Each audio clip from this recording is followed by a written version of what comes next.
Hello students, good morning, जय हिंद। मैं Vipin sir और जीव का केमिस्ट्री क्लासेस में आपका एक बार फिर से स्वागत है। हेलो स्टूडेंट्स, हम लोग चल रहे हैं अनसोल्ड पेपर सीरीज पर, है ना। किस पर चल रहे हैं? अनसोल्ड पेपर सीरीज पर चल रहे हैं, जिसमें केमिस्ट्री का अनसोल्ड पेपर 2022 सेट नंबर 2 347 जीजे कोड पर आधारित है ना। इसके पहले के जो सेट है वो आपके पास आ चुका है, तो हम लोग आज यानी फर्स्ट सेट आपके पास आ चुका है। सेकंड सेट के लिए हम लोग यहाँ पर उपस्थित हुए हैं, ठीक है। तो जैसा कि हम लोग चाहते हैं कि हम लोग क्यों इकट्ठे होते हैं, आपको पता है कि हम लोग यहाँ पर इकट्ठा इसलिए होते हैं क्योंकि हमें अच्छे से अच्छे मार्क्स चाहिए और अच्छे से अच्छा परसेंटेज चाहिए। तो उसके लिए आपको ज्वाइन करना होगा जीव का केमिस्ट्री क्लासेस, जिसमें कि आपको केमिस्ट्री और बायोलॉजी के अनसोल्ड पेपर फ्री में आपको उपलब्ध होते हैं और आप घर बैठे बढ़िया आराम से अपनी प्रिपरेशन करते रहिए। ओके, आइए शुरू करते हैं। आपका आज का पहला क्वेश्चन, पहले का षटकोणीय आद्य क्रिस्टल का उदाहरण है। षटकोणीय आद्य क्रिस्टल का उदाहरण, इसका पहला ऑप्शन सही है CDS। पहले का खा की बात करेंगे। निम्नलिखित में से कौन सा अणुसंख्य गुणधर्म है? तो इसमें चौथा ऑप्शन सही जाएगा। परासरण दाब जो होता है वो अणुसंख्य गुणधर्म कहलाता है, परासरण दाब। गा नंबर पर आते हैं। निम्नलिखित में से कौन शून्य कोटि की अभिक्रिया है? इसका थर्ड ऑप्शन सही होगा। H2 + Cl2 arrow mark 2HCl, ये हमारी शून्य कोटि अभिक्रिया का उदाहरण है। चौथा है ग्लूकोज में कितने प्राथमिक एल्कोहल समूह होते हैं? इसका पहला ऑप्शन सही होगा A। कैसे होता है आइए हम सूत्र देखते हैं। CH2OH CHOH का होल 4 CHOH का होल 4 CH2OH, ये हमारा ग्लूकोज है जिसमें प्राथमिक एल्कोहल मात्र ये वाला है, ये एल्डिहाइड और 4 ये द्वितीयक एल्कोहल होते हैं, ठीक है ना। तो यहां पर 1 हो जाएगा। अंगा की बात करते हैं।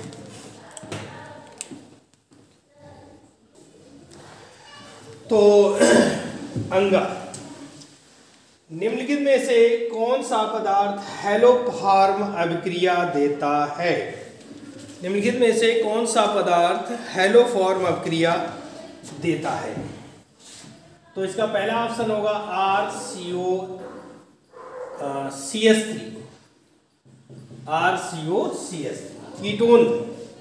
कीटोन जो होते हैं वो हेलोफॉर्म अभिक्रिया देते हैं।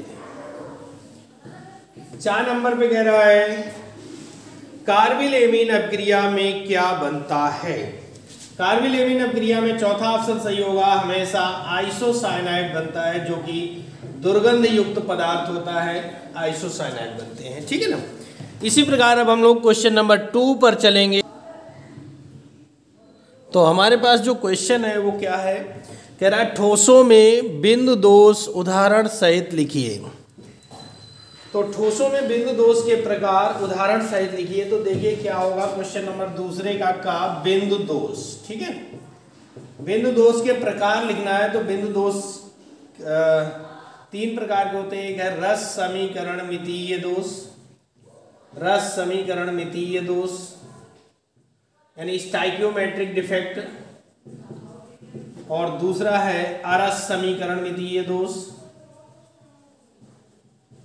अरस समीकरण मितीय दोष, और नॉन स्टाइकियोमेट्रिक हो गया। तीसरा है रिक्तिका दोष,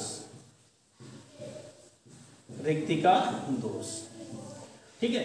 रस समीकरण मितीय दोष के अंतर्गत आपके आते हैं फ्रैंकल दोष, फ्रैंकल दोष और साटकी दोष। तो 2 नंबर में हम लोग ज्यादा नहीं देंगे, फ्रैंकल दोष, साटकी दोष इसके अंतर्गत आते हैं। इसमें आएगा धातु आधिक्य दोष और धातु न्यूनता दोष। इसमें आता है रिक्तिका दोष, रिक्त माने खाली रह जाना, स्थान, ऐसे दोष आते हैं। तो अगर हमें डिटेल लिखना हो फ्रैंकल दोष, साटकी दोष, तो ये आप सब लोग जानते हैं, बहुत नॉर्मल सा क्वेश्चन है और आपके पास इसका आंसर भी होगा, हमें देने की आवश्यकता नहीं। दूसरे के खा पर चलते हैं। सेकंड नंबर क्वेश्चन का खा है। क्या कह रहा है इसमें? दूसरे का खा कह रहा है परासरण तथा विसरण में उदाहरण सहित अंतर लिखिए, है ना। तो क्वेश्चन नंबर दूसरे का खा है, एक तरफ परासरण हो जाएगा और दूसरी तरफ विसरण हो जाएगा। अंतर लिखना, आप लोग हेडिंग भी डालेंगे भैया, क्या डालेंगे, हेडिंग भी डालेंगे, परासरण और विसरण में अंतर। नंबर 1, इस क्रिया में पदार्थ के कण कम सांद्रता से अधिक सांद्रता की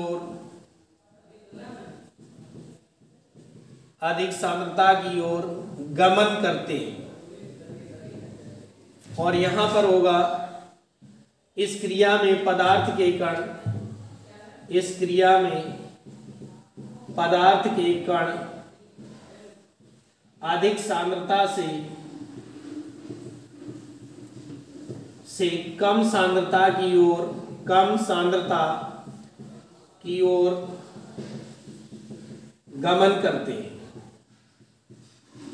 ठीक है, ये पहला अंतर हो गया, इसमें कम से अधिक की ओर और इसमें अधिक से कम की ओर गमन करते हैं। नंबर 2, यह क्रिया एक दिशीय होती है, माने एक ही डायरेक्शन में चलता है हमेशा, कम से अधिक की ओर। और यह क्रिया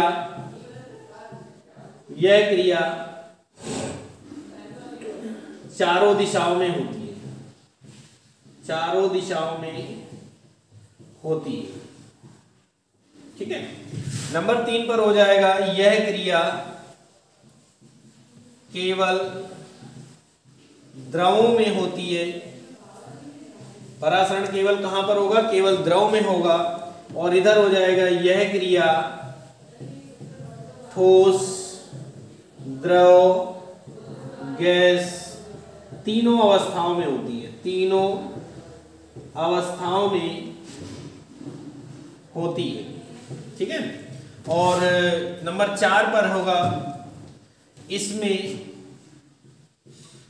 अर्धपारगम्य झिल्ली का होना आवश्यक है।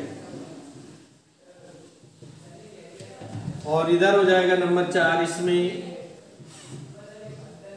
अर्धपारगम्य झिल्ली का होना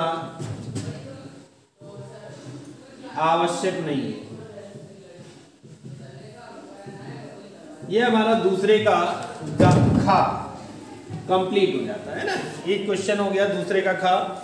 वैसे में हो सकता है हेडिंग राइटिंग थोड़ी गड़बड़ है भैया, आपकी अच्छी होगी, तो आप लोग परेशान ना हो, मैं बोलता भी रहता हूं तो उससे आप नोट कर लेंगे, है ना। अगला क्वेश्चन चलते हैं दूसरे के गा पर। क्वेश्चन नंबर दूसरे का गा कह रहा था कि विशिष्ट एवं मोलर चालकता में अंतर स्पष्ट कीजिए।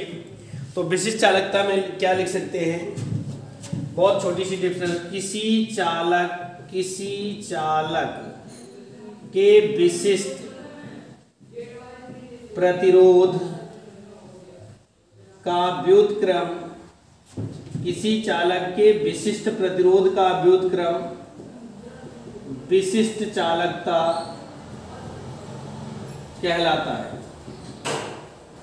किसी चालक के विशिष्ट प्रतिरोध का व्युत्क्रम विशिष्ट चालकता कहलाता है। ठीक है ना, इसे कप्पा से प्रदर्शित करते हैं, कप्पा से प्रदर्शित करते हैं। ठीक है, तो कप्पा से जब हम प्रदर्शित करेंगे तो कप्पा बराबर सूत्र हो जाएगा, कप्पा इज इक्वल टू 1/ρ, चूंकि रो बराबर होता है RA/L। तो यहां पर अगर हम रख देंगे तो रो की वैल्यू रखेंगे, कप्पा बराबर 1/RA/L, L कहाँ जाएगा, ऊपर हो जाएगा, तो कप्पा बराबर हो जाएगा 1/R × L/A।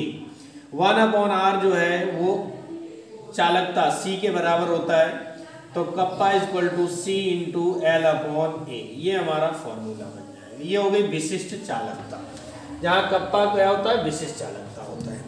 अब बात करते हैं मोलर चालकता, है ना, समझ में आ गया होगा। किसी पदार्थ के विशिष्ट प्रतिरोध को हम लोग रो से प्रदर्शित करते हैं, रो से थोड़ा सा तिरछा होता है, पी जैसा बनाया जाता है, व्युत्क्रम विशिष्ट चालकता कहलाता है।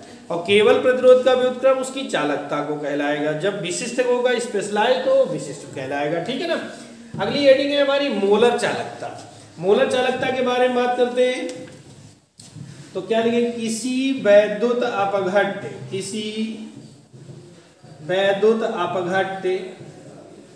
के उस विलयन की चालकता, किसी वैद्युत अपघट्य के उस विलयन की चालकता जिसमें 1 ग्राम अणु पदार्थ घुला हो मोलर या आणविक चालकता कहलाती है। मोलर या आणविक चालकता कहलाती है। किसी वैद्युत अपघट्य के उस विलयन की चालकता जिसमें 1 ग्राम अणु पदार्थ घुला हो विशिष्ट या मोलर चालकता कहलाती है, ठीक है। आगे देखो, मोलर चालकता कहलाती है। इसे म्यू से प्रदर्शित करते हैं, ठीक है। तो म्यू इक्वल टू हो जाता है कप्पा इंटू वी हो जाएगा म्यू इक्वल टू। अब चूंकि ये हमारा फॉर्मूला बना, यहां लिखेंगे साइड में v equal to 1000 upon c और 1000 अपॉन m। यानी अगर मोलरता दी जाएगी तो 1000 अपॉन m रखेंगे और सांद्रता दी जाएगी तो 1000 अपॉन c रखेंगे, तो हमारा फॉर्मूला जो बनकर तैयार होगा mu equal to kappa into 1000 upon c या फिर कप्पा इंटू 1000 अपॉन m। ये हमारा फॉर्मूला बनकर तैयार हो जाएगा। आ गया होगा समझ में, आशा करता हूँ समझ में आ रहा होगा। और समझ में आ रहा है तो भैया लाइक शेयर और एक कमेंट जरूर कर दें भैया, कमेंट जरूर कर दें, आपका कुछ नहीं बिगड़ेगा। एक कमेंट करने में आपकी कोई प्रॉब्लम नहीं होगी, कमेंट जरूर कर दें और अपने डिस्ट्रिक्ट का नाम जरूर लिखें, मैं आपको रिप्लाई दूंगा, ठीक है। कह रहा द्रव स्नेही तथा द्रव विरोधी कोलाइड से आप क्या समझते हैं। क्वेश्चन नंबर हमारा जो है वो है 2 का घात द्रव स्नेही कोलाइड और दूसरा हमें लिखना है द्रव विरोधी कोलाइड। द्रव स्नेही कोलाइड और दूसरा लिख देंगे द्रव विरोधी कोलाइड, ठीक है। द्रव स्नेही कोलाइड और द्रव विरोधी कोलाइड के बारे में हम लोग जानेंगे क्या होते हैं। तो वे पदार्थ जो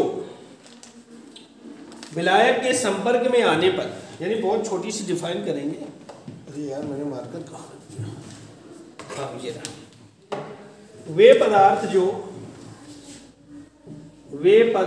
जो विलायक के संपर्क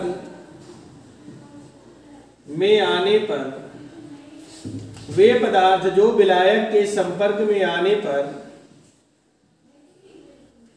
विलायक के संपर्क में आने पर शीघ्रता से कोलाइडी,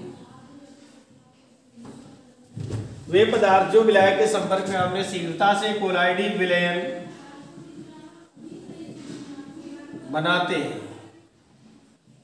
द्रव स्नेही कोलाइड कहलाते हैं।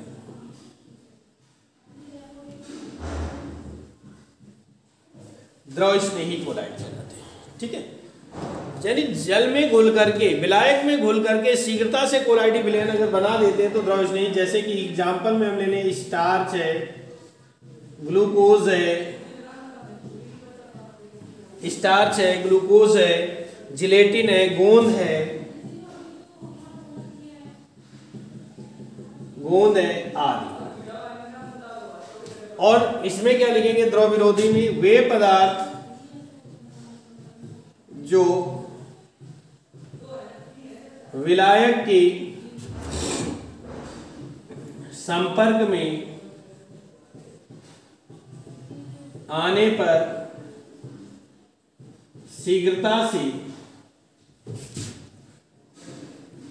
कोलाइडी विलयन नहीं बनाते द्रव विरोधी कोलाइड कहलाते हैं। द्रव विरोधी कोलाइड कहलाते हैं। जैसे एग्जाम्पल पर देखेंगे कौन कौन हो सकते हैं। गोल्ड है, सिल्वर है, आदि के कोलाइड है। अब देखिए होता क्या है, समझ लीजिएगा। जो द्रव स्नेही होते हैं वो सब कार्बनिक पदार्थ होते हैं, ठीक है। मोटी सी बात सीखेगा, द्रव स्नेही के एग्जाम्पल जो भी होंगे वो सब कार्बनिक पदार्थ होंगे और द्रव विरोधी के जो होंगे वो सब धातुएं होंगी। जैसे गोल्ड है, सिल्वर है यानी सोना है, चांदी है, इनके कोलाइडी विलयन। और इनके कोलाइडी विलयनों को नहीं आपने देखा वो आर्टिफिशियल ज्वेलरी बनती, कहते हैं सोने का पानी फिरा है। सोना नहीं है, सोने का पानी फिरा हुआ है और वो कुछ दिन बाद हट जाएगा तो ये काला पड़ जाएगा, है ना, ऐसा होता है। तो ये द्रव विरोधी होते हैं। तो इस तरह से हमारा क्वेश्चन नंबर 2 कंप्लीट होता है। अब हम लोग क्वेश्चन नंबर 3 की ओर आगे बढ़ेंगे। तो इसको हम साफ करेंगे और क्वेश्चन नंबर 3 की ओर आगे बढ़ेंगे। तो क्वेश्चन नंबर 3 में क्या है भैया, 3 का क्वेश्चन नंबर 3 का कह रहा है कि 58.1 ग्राम NaCl में इकाई सेलों की संख्या ज्ञात कीजिए। 58.1 ग्राम NaCl में इकाई सेलों की संख्या ज्ञात कीजिए। तो सबसे पहले तो तीसरे का है 58.1 ग्राम, ये क्या हो जाएगी, W हो जाएगा। और M यानी NaCl का अणुभार, NaCl का अणुभार जो है वो आ जाएगा 58.5। कितना होता है, 58.5 होता है। तो जब ये मिल गया तो हम क्या करेंगे, NaCl के मोलों की संख्या ज्ञात करेंगे। NaCl के मोलों की संख्या ज्ञात करेंगे तो ये होता है W/M बराबर हो जाएगा 58.1/58.5। और जब हम इसका भाग देंगे, डिवाइड करेंगे तो 0.993 इतने मोल आ जाते हैं हमारे पास। कितने आगे, इतने मोल आ गए। और भैया जो NaCl है, ये NaCl जो होता है वो FCC संरचना देता है। कौन सी देता है, FCC संरचना देता है। तो इसमें Z यानी परमाणुओं की संख्या जो होती है वो 4 होती है। कितनी होती है, 4 होती है परमाणुओं की संख्या। अब हम क्या लगाएंगे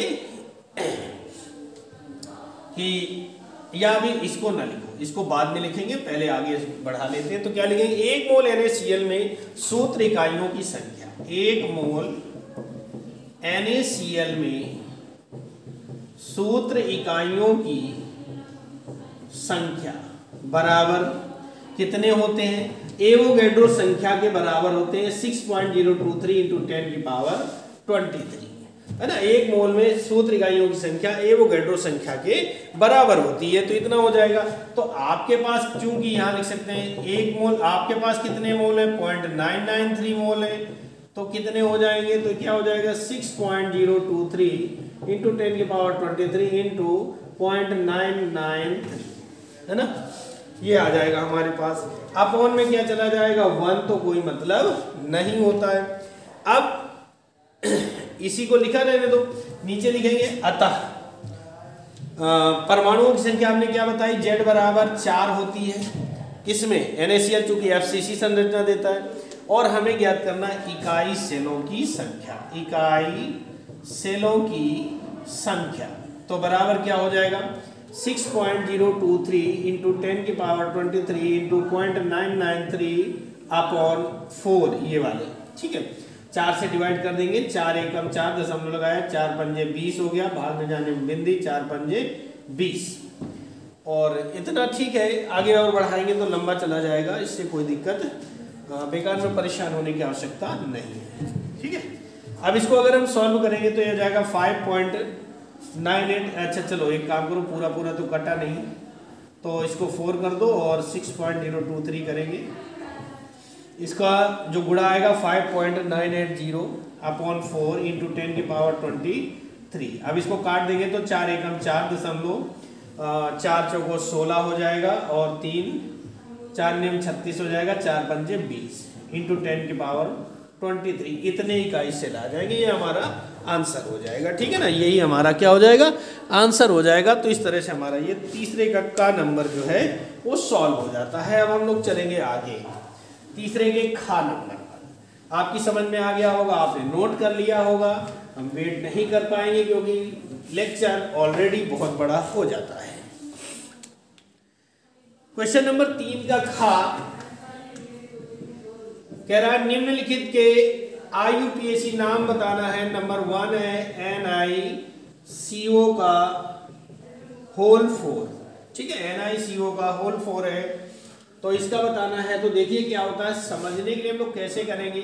सबसे पहले IP यानी आयोनाइजेशन पार्ट जो बड़े ब्रैकेट के बाहर होता है वो है नहीं। लिगेंड की बात करेंगे तो लिगेंड में इसका हो जाएगा कार्बोनिल, लेकिन 4 है तो 4 के लिए क्या हो जाएगा, टेट्रा कार्बोनिल।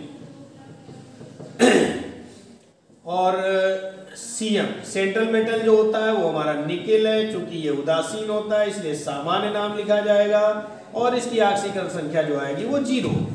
तो इसका जो नेम बनेगा वो बनेगा tetra carbonyl, tetra carbonyl nickel, tetra carbonyl nickel बनेगा। और इसी का जो दूसरा पार्ट दिया गया है वो है K2ZnOH का होल 4। तो IP इसमें क्या हो जाएगा, पोटेशियम हो जाएगा। ठीक है, और लिगेंड इसमें क्या होगा, OH है, 4 है तो टेट्रा हाइड्रोक्सो, टेट्रा हाइड्रोक्सो ये हो जाएगा। OH का नेम हाइड्रोक्सो होता है। और CM हमारा चूंकि ये ऋणात्मक होता है तो जिंक ना लिख करके क्या लिखेंगे, जिंकेट लिखेंगे।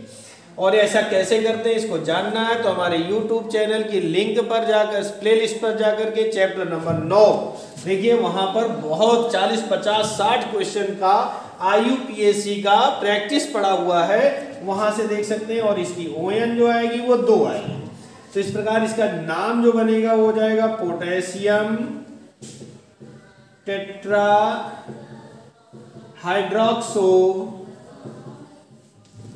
Zincate second.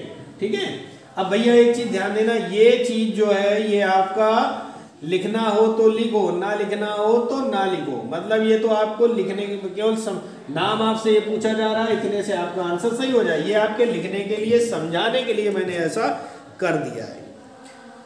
क्वेश्चन नंबर 3 का गा कह रहा है मानव शरीर में प्रोटीन के कार्य लिखिए। क्वेश्चन नंबर 3 के गा पर हम लोग चलेंगे। क्वेश्चन नंबर 3 का गा कह रहा है मानव शरीर में प्रोटीन का क्या कार्य है। अब प्रोटीन के विकृतीकरण से आप क्या समझते हैं, बहुत कुछ पूछा है इसमें, है ना, डिटेल से पूछा है। कोई बात नहीं, हम लोग जैसा पूछेगा वैसा जवाब देंगे। अगर वो प्रोटीन मांग रहा है तो प्रोटीन बताएंगे, और जो मांगेगा सो बताएंगे।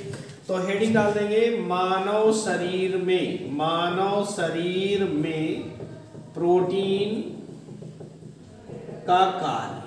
ठीक है, या महत्व तो कहा जाए तो भी वही की बात है। नंबर 1 लिखिएगा, मैं इसे बोलूंगा आपको। नंबर 1 लिखिएगा। नंबर 1 प्रोटीन जैव द्रव्यमान के संश्लेषण में सहायक होता है।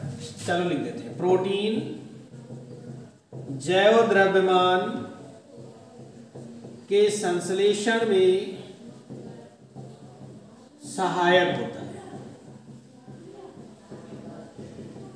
सहायक होता है। नंबर 2 लिखिएगा। नंबर 2 वो क्षतिग्रस्त ऊतकों की मरम्मत करता है। क्षतिग्रस्त ऊतकों की मरम्मत करता है, यानी आपको चोट लगने पर जो घाव वगैरह हो जाते हैं उनको भरने के काम करता है। नंबर 3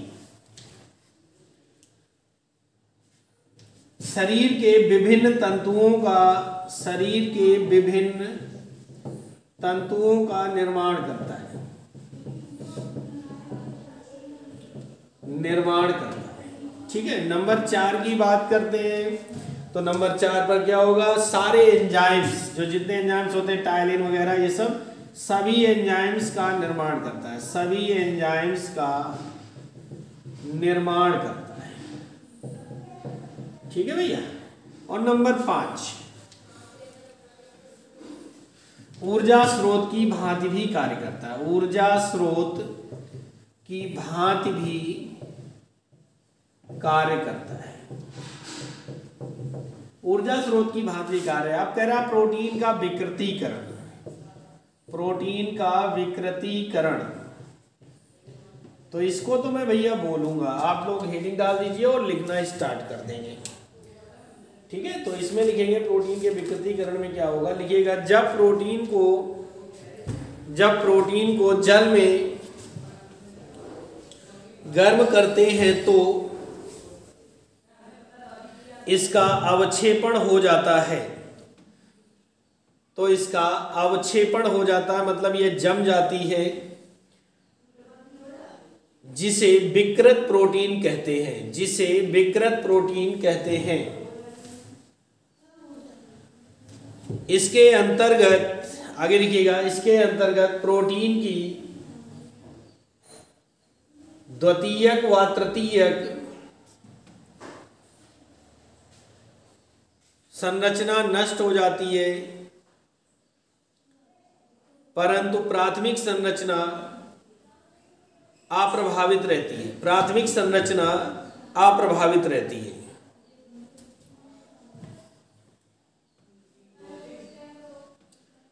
यह प्रक्रिया प्रोटीन का विकृतीकरण कहलाती है, यह प्रक्रिया प्रोटीन का विकृतीकरण कहलाती है। उदाहरण लिखिए, अंडे को उबालने पर उसकी सफेदी का जमना, अंडे को उबालने पर उसकी सफेदी का जमना विकृतीकरण का सामान्य उदाहरण है, विकृतीकरण का सामान्य उदाहरण है।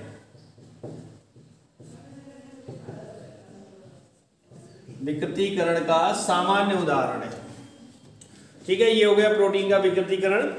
तीसरे का गा फिनिश हुआ। क्वेश्चन नंबर 3 के घा पर चलेंगे। हेडिंग है गैर धातु। कह रहा है क्या है, गैर धातु क्या है, तो इसमें लिखेंगे क्या कि वे पदार्थ या वे तत्व जो ताप और विद्युत के कुचालक होते हैं, वे तत्व जो विद्युत व ऊष्मा के कुचालक होते हैं, कुचालक होते हैं, गैर धातु कहलाते हैं, गैर धातु कहलाते हैं। एग्जाम्पल में देखेंगे तो जैसे कि कार्बन है, सल्फर है, फास्फोरस है ना, सिलिकॉन है, सिलिकॉन हो गया, हाइड्रोजन हो गया, ऑक्सीजन हो गया आदि, ये सब गैर धातु होती है।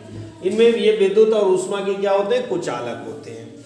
आगे कह रहा है इसके गुण लिखिए। ठीक है ना, गुण में क्या बात करेंगे, इनमें गुण नंबर 1 लिखेंगे, मैं बोल दूंगा, इनमें कोई चमक नहीं होती है, इनमें कोई चमक नहीं होती है।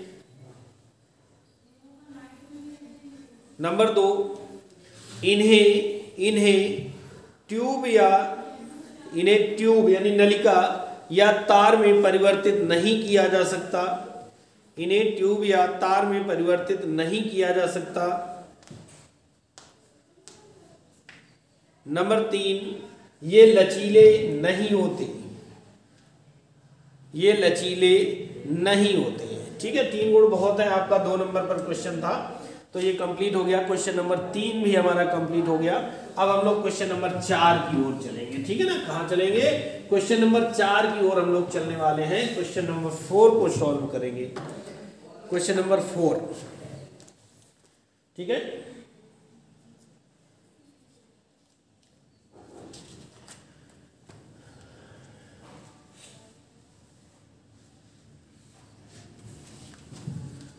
क्वेश्चन नंबर 4 के काम में कह रहा है भैया, बड़ा कठिन है, लंबा सवाल है। करा सेल समीकरण, निम्नलिखित सेल का 298 केल्विन नर्स समीकरण लिखिए एवं ईएमएफ की गणना कीजिए। ठीक है, तो जो सेल समीकरण है पहले तो हम लेते हैं क्या, सेल समीकरण। ठीक है, सेल समीकरण की बात करते हैं तो इसमें क्या है, एफ ई जो है हमारा, एफ ई वो सॉलिड स्टेट में है। किसमें है, सॉलिड स्टेट में है। और इसमें दो हाइड्रोजन जब जुड़ते हैं, दो हाइड्रोजन आयन, ठीक है, हाइड्रोजन आयन ये एक्वस स्टेट में है, सोल्यूशन स्टेट में है। और ये बनाएगा क्या, Fe2+। क्या बना देगा भैया, Fe2+। ये एक्वस कंडीशन में आ जाएगा और प्लस जो हाइड्रोजन है वो H2 यानी गैस पोजीशन में आ जाएगा। ये कंडीशन हो जाएगी। ठीक है ना, तो जब ये कंडीशन हो जाएगी तो इस कंडीशन के आधार पर नर्स समीकरण लिखना है। नर्स समीकरण इसका क्या बनेगा, E equal to E not minus 0.0591 upon n। ठीक है, अपॉन n लॉग क्या हो जाएगा, Fe2+ upon Fe2+ upon hydrogen ion की पावर 2। ये हमारा बन जाएगा समीकरण। ठीक है, अब n चूंकि 2 इलेक्ट्रॉनों का आदान प्रदान होता है, यहाँ n ना होकर के अपॉन 2 हो जाएगा। एक तो आंसर ये हो गया, नर्स समीकरण लिखिए। आगे कह रहा था एवं ईएमएफ की गणना कीजिए। ठीक है ना, क्या करना है, ईएमएफ की गणना करना है। तो लिखेंगे क्या, सेल का ईएमएफ। क्या लिखेंगे भैया, सेल का ईएमएफ। तो E इक्वल टू, ठीक है, E equal to E not, okay,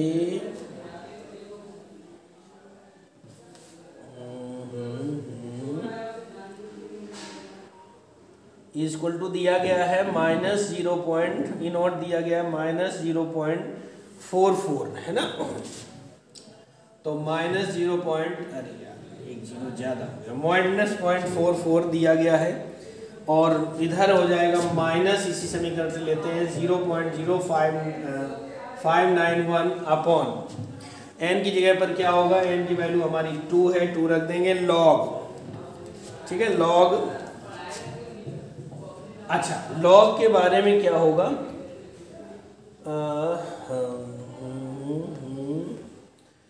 Fe2+ की जो कंसंट्रेशन थी, यहाँ देख लें, Fe2+ दिया गया था 0.001 m। अगर इसको हम चेंज करेंगे तो पावर 3 ऊपर जाएगा तो 10 की पावर -3 हो जाएगा। तो ये हो गया 10 की पावर -3 अपॉन। ठीक है, और जो हाइड्रोजन आयन दिया गया है वो 1 m दिया गया है। ठीक है, अब चूंकि यहाँ पर क्या था H², तो ये हो जाएगा 1 का स्क्वायर। ठीक है, तो हो जाएगा 0.44 माइनस, ये सॉरी ये माइनस तो अभी है ही है। ठीक है, और ये हो जाएगा माइनस, इसको चलो ब्रैकेट में ले लेते हैं, 0.0591 अपॉन 2 लॉग 10 की पावर -3 बचेगा, क्योंकि 1 का कोई मतलब नहीं रह जाता है ना। तो जब ये 10 की पावर -3 रहेगा तो ये -3 कहाँ आ जाएगा भैया, आगे आ जाएगा। तो आपको पता है minus 0.44 minus 0.0591 upon 2 into -3 into log 10। ठीक है, तो ये हो जाएगा माइनस 0.44 माइनस 0.0591 अपॉन 2 इंटू -3, क्योंकि log 10 की वैल्यू 1 ये आ जाएगी। अब जब हम इसको आगे का सॉल्व करेंगे तो ये क्या हो जाएगा भैया कि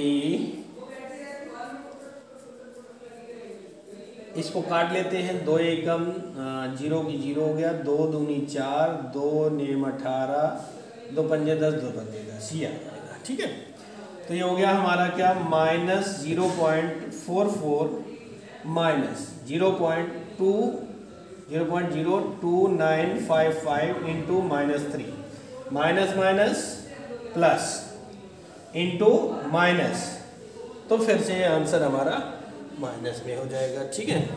या ऐसा कर लेते हैं, चलो चलो माइनस 0 पॉइंट, इधर दिख नहीं रहा होगा नीचे, मेरे ख्याल से ज़्यादा नीचे हो रहा है, हाँ जी। तो इसको यहाँ से लगाएंगे आगे,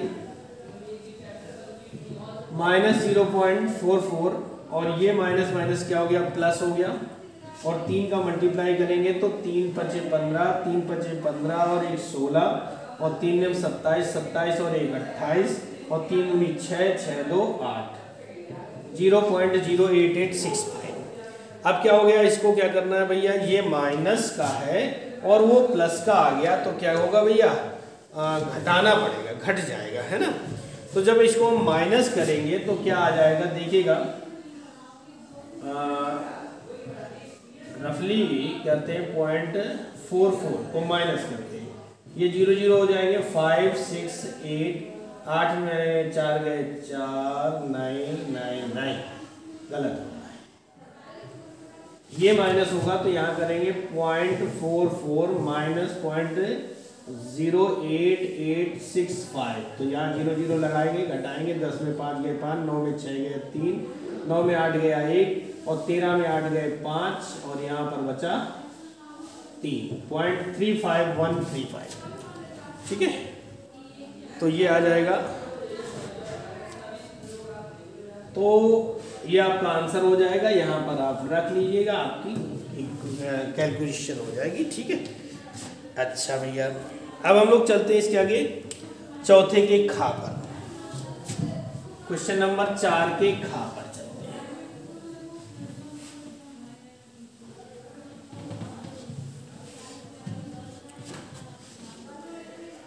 ठीक है, 4 के अगर हम खा पर चलते हैं तो कह रहा निम्नलिखित पर टिप्पणी लिखिए, टिंडल प्रभाव, वैद्युत कण संचलन।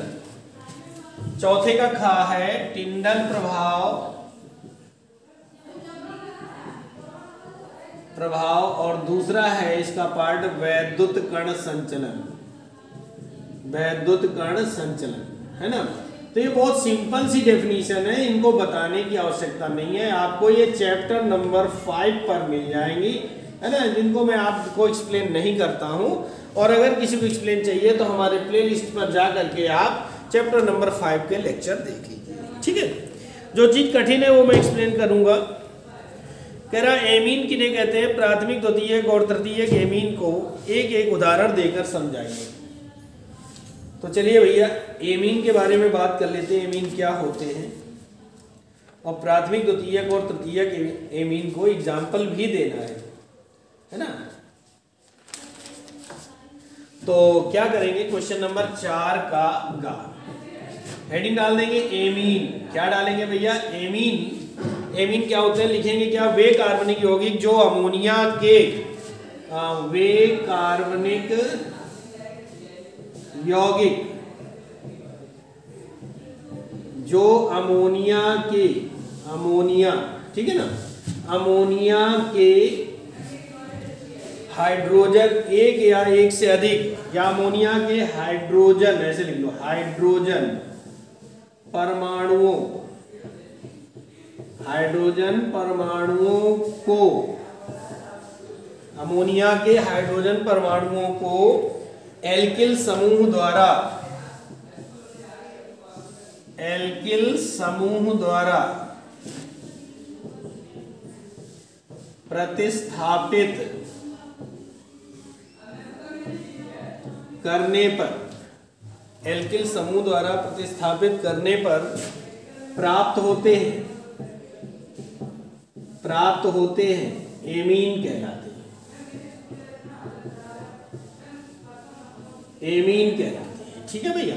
कह रहा वे कार्बनिक यौगिक जो अमोनिया के हाइड्रोजन परमाणुओं को, अब अमोनिया में आपको पता है NH3 सूत्र होता है ना, हाइड्रोजन परमाणुओं को एल्किल समूह द्वारा, अब जैसे कि एग्जाम्पल में लिया जाए RNH2, एक सामान्य एल्किल हो गया, R मतलब एल्किल समूह, अब 3 हाइड्रोजन की जगह कितने हो गए, 1 हो गए। तो कह रहा है अमोनिया के हाइड्रोजन परमाणुओं को एल्किल समूहों द्वारा प्रतिस्थापित करने पर प्राप्त होते हैं, वो एमीन कहलाते हैं। क्या कहलाएंगे भैया, एमीन कहलाते हैं। ये हो गया हमारा, ठीक है। जैसे एग्जांपल में ले लेते हैं CH3NH2 मेथिल एमीन हो गया, C2H5NH2 एथिलेमीन हो गया।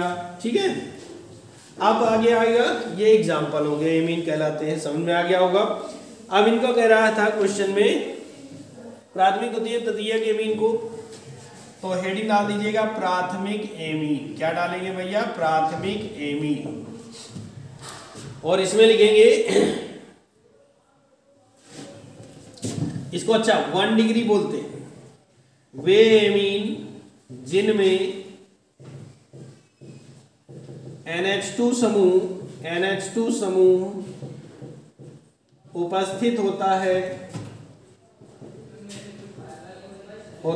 प्राथमिक एमीन कहलाते हैं। प्राथमिक एमीन कहलाते हैं वे एमीन जिनमें NH2 समूह होता है, प्राथमिक एमीन कहलाते हैं। जैसे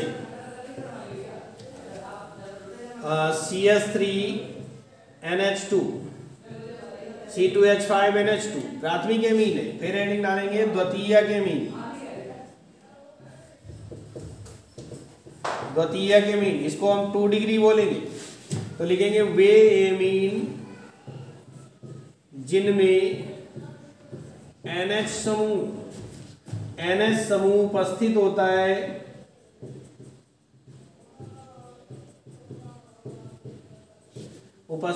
है, द्वितीयक एमीन कहलाते हैं।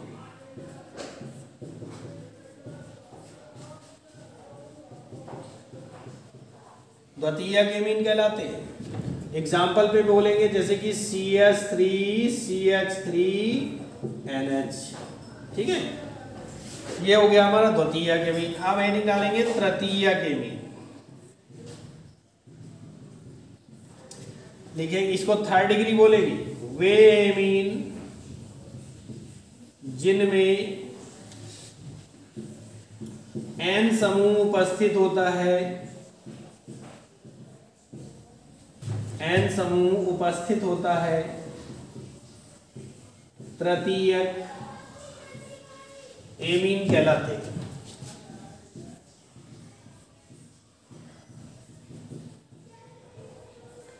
जैसे कि CH3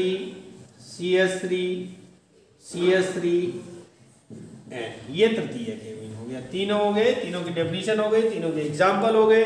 क्वेश्चन नंबर 4 का गा कंप्लीट हो गया। क्वेश्चन नंबर 4 के घा पर चलते हैं। क्वेश्चन नंबर 4 के घा पर चलेंगे।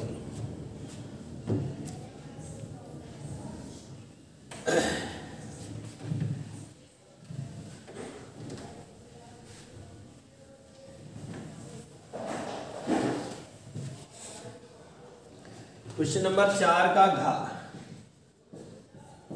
ठीक है। 4 के घा में कह रहा है फेहलिंग विलयन क्या है, तो भैया हेडिंग डालेंगे फेहलिंग विलयन। फेहलिंग विलयन हेडिंग डालेंगे और इसमें लिखेंगे क्या कि समान आयतन में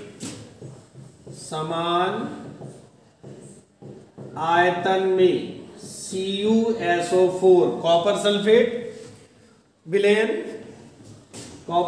विलयन, इसको हम पार्ट ए मानेंगे, ठीक है। कॉपर सल्फेट विलयन तथा रोसले लवण की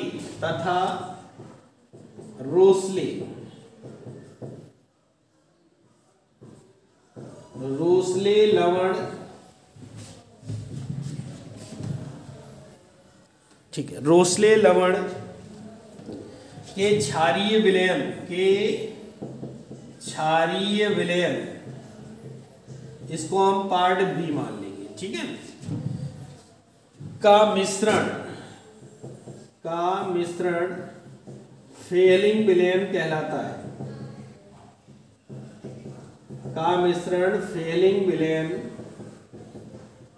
कहलाता है। समान आयतन में CuSO4 विलयन तथा रोसले लवण के क्षारीय विलयन का मिश्रण जो है फेहलिंग विलयन कहलाता है।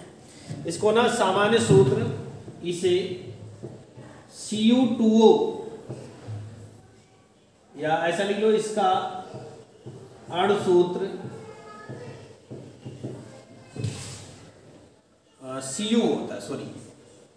CuO होता है, ऐसा अब उसने कहा है कि ग्लूकोज के साथ गर्म करने पर इसमें क्या परिवर्तन होगा। तो भैया हेडिंग डाल दो, ग्लूकोज के साथ अभिक्रिया। ग्लूकोज का सूत्र हमारा होता है CHO, CHOH का होल 4 CH2OH, और ये हो जाएगा 2CuO। हीट करेंगे तो COOH, CHOH का होल 4 CH2OH प्लस Cu2O का रेड PPT यानी लाल अवक्षेप प्राप्त होता है, और ये बन जाता है ग्लूकोनिक अम्ल। क्या बन जाएगा भैया, ग्लूकोनिक अम्ल हो जाएगा। ठीक है ना, ये हो जाएगा हमारा। तो इस तरह से क्वेश्चन नंबर 4 का घा कंप्लीट हो जाता है। अब हम लोग चलेंगे क्वेश्चन नंबर 5 पर। अगला क्वेश्चन है हमारा 5वें का। क्या कह रहा है, मोल प्रभाज से आप क्या समझते हैं। 5वें का मोल प्रभाज। ठीक है, तो इसमें क्या लिखेंगे, विलयन में उपस्थित, विलयन में उपस्थित विलेय तथा विलायक के मोलों की संख्या, के मोलों की संख्या तथा विलयन के कुल मोलों की संख्या के अनुपात को मोल प्रभाज कहते हैं। मोल प्रभाज कहते हैं। विलयन में उपस्थित विलेय तथा विलायक के मोलों की संख्या तथा विलयन के कुल मोलों की संख्या के अनुपात को मोल प्रभाज करते हैं। सूत्र बनेगा विलेय के मोल बराबर हो जाएगा small n upon small n plus capital N। फिर लिखेंगे विलायक के मोल, विलायक के मोल बराबर हो जाएगा capital N upon small n plus capital. अब इसी सवाल में जोड़ा विलेय के मोल प्रभाज एवं वाष्प दाब के अवनमन के संबंध का समीकरण। तो लिखेंगे विलेय के मोल प्रभाज व वाष्प दाब अवनमन में संबंध। ये हमारी हेडिंग बनी, वाष्प दाब अवनमन में संबंध। तो ये हो जाएगा क्या, P राउल्ट का नियम है P minus PS upon P is equal to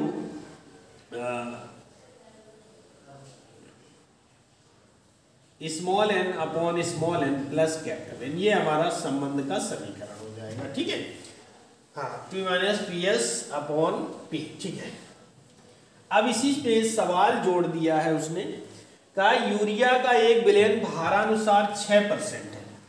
तो क्या करेंगे भैया, एक तरफ यूरिया लिख देंगे और दूसरी तरफ जल लिख देंगे। ठीक है, यूरिया का विलयन भारानुसार कह रहा है 6% है, मतलब यूरिया की मात्रा 6 ग्राम हो गई और यूरिया का अणुभार 60 होता है, तो यूरिया के मोल हो जाएंगे 6/60 बराबर 0.1 मोल। ठीक है, अब जल कितना होगा, तो कैपिटल W बराबर 100 माइनस 6 बराबर 94 आ जाएगा।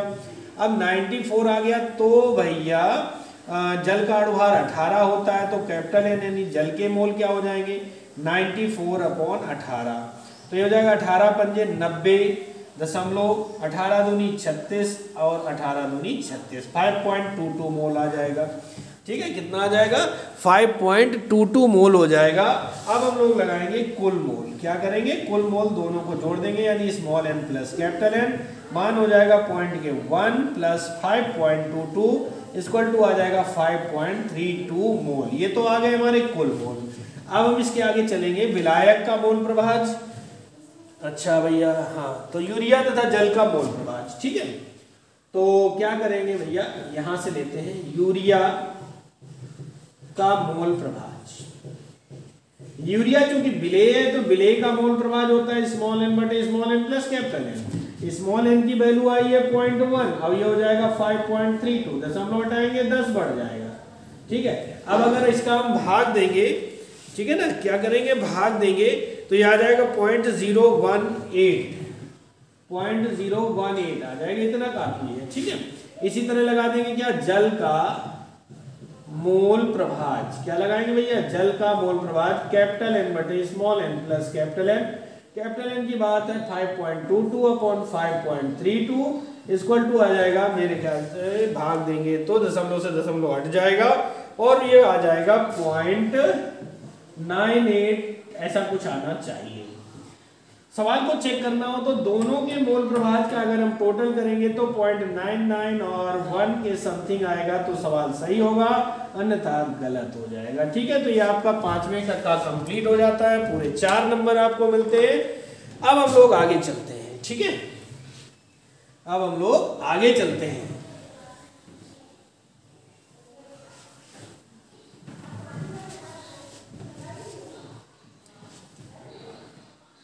पांचवें के खा पर चलते हैं। कह रहा अभिक्रिया की आणविकता और कोटि में अंतर स्पष्ट कीजिए। तो हेडिंग हम लोग डाल देंगे अभिक्रिया की आणविकता और कोटि में अंतर, और इसमें हम लोग लिखेंगे, क्या लिखेंगे आइए देखते हैं। पांचवें का खा है, इधर लिख देंगे कोटि और इधर लिख देंगे आणविकता। इधर कोटि हो गया, इधर आणविकता हो गया। कोटि में नंबर 1 लिखेंगे और आणविकता में नंबर 1 लिखेंगे। ठीक है, अभिक्रिया की कोटि और अभिक्रिया की आणविकता, सॉरी उल्टा होगा, पहले आणविकता दिया है तो हम आपके अकॉर्डिंग ही चलेंगे क्वेश्चन में, आणविकता और इधर हो जाएगा कोटि, ऐसा काम करते हैं।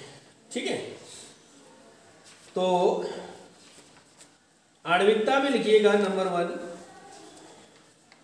कि अभिक्रिया में भाग लेने वाले, नंबर 1 पे लिखो अभिक्रिया में भाग लेने वाले अभिकारक अणुओं की संख्या, नंबर 1 लिखिएगा अभिक्रिया में भाग लेने वाले अभिकारक अणुओं की संख्या आणविकता कहलाती है। और उधर लिखेंगे अभिक्रिया के वेग को प्रभावित करने वाले, अभिक्रिया के वेग को प्रभावित करने वाले अणुओं की संख्या अभिक्रिया की कोटि कहलाती है। अणुओं की संख्या अभिक्रिया की कोटि कहलाती है। नंबर 2 सेकेंड पॉइंट, आणविकता कभी शून्य नहीं हो सकती। आणविकता कभी शून्य नहीं हो सकती।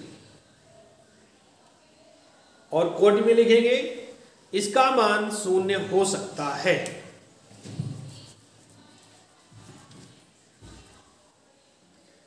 अगला नंबर, आणविकता एक पूर्णांक संख्या है। आणविकता एक पूर्णांक संख्या है, मतलब 1 2 3 4 ऐसी संख्या होगी। आणविकता एक पूर्णांक संख्या, और उधर लिखेंगे कोटि पूर्णांक संख्या के साथ साथ भिन्नात्मक भी हो सकती है। कोटि पूर्णांक संख्या के साथ साथ भिन्नात्मक भी हो सकती है।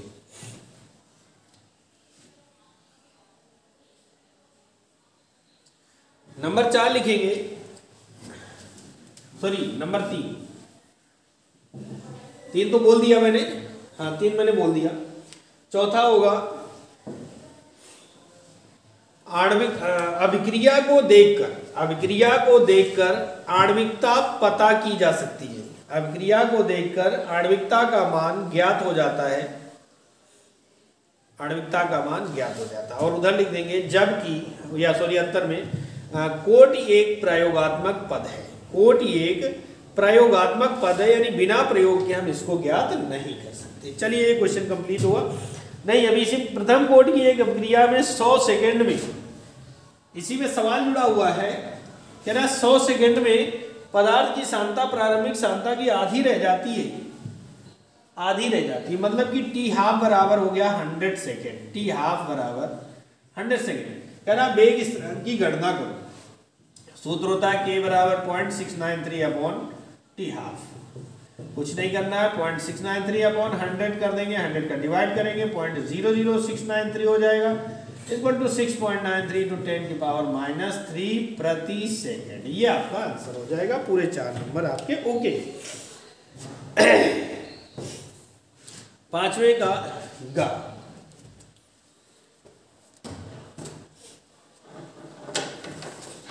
5वें के गा में क्या कह रहा है, तो भैया इसको जान लेते हैं थोड़ा सा।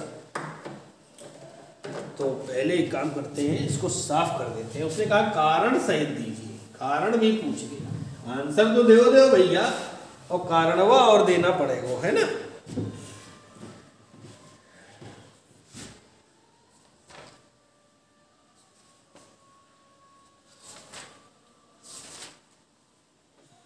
आंसर के साथ साथ कारण भी देना पड़ेगा। करा संक्रमण धातुएं तथा उनके अधिकांश यौगिक अनुचुंबकीय होते हैं। 5 के गा का फर्स्ट आपको लिखना होगा, मैं बोलूंगा आंसर। संक्रमण धातुएं तथा उनके अधिकांश यौगिक अनुचुंबकीय हैं, तो आंसर लिखो। क्योंकि संक्रमण तत्वों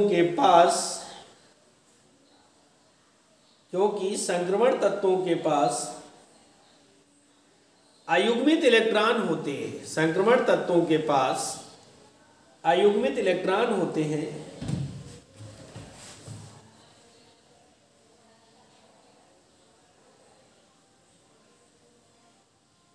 आगे लिखो, प्रत्येक अयुग्मित इलेक्ट्रॉन का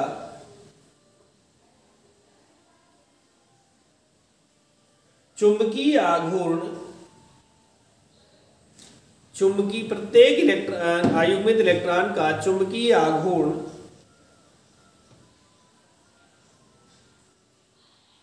कोणीय संवेग तथा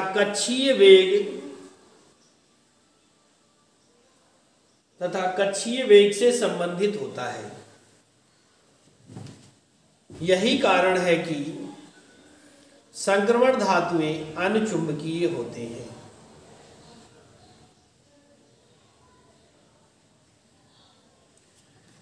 इसी का दूसरा पार्ट दे रहा है, जरा संक्रमण धातुएं तथा इनके अनेक यौगिक उत्तम उत्प्रेरक का कार्य करते, तो ऐसे ही रिलेटेड आंसर होगा।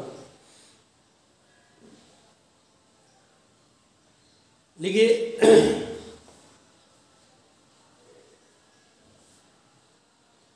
संक्रमण धातुओं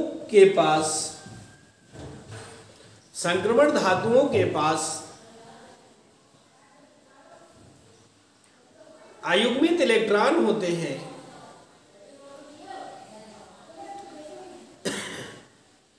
फलस्वरूप इनमें मुक्त संयोजकताएं उत्पन्न हो जाती हैं, जिसके कारण इनके क्रिया करने की दर बढ़ जाती है।